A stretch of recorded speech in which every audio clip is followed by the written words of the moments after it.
work every day till we meet ends. I fit turn it up on the weekends. Boss a toast to your real friend. Tell me what you're drinking, car.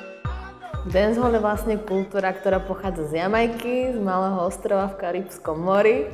A okrem toho, že je to tanec, tak vlastne tam spadajú aj iné elementy, ako je jedlo, slang, fashion, hudba celková, parties. Tanec, ktorý môžu tancovať starí ľudia, mladí ľudia.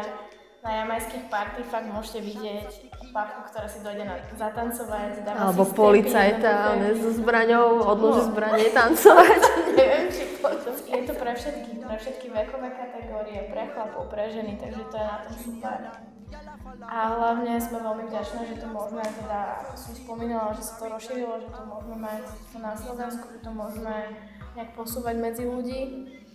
A spájať sa vlastne medzi ľuďmi, ktorí sa tomu celkovo venujú, či sú to selektori alebo promotéri. Ale... Ktokoľvek, kto sa zapojí, proste je to veľmi otvorená komunita.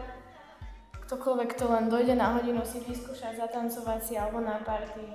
Proste je to také, že príjmame každého medzi seba, alebo teda tá komunita, čo je tu na Slovensku, čo je super.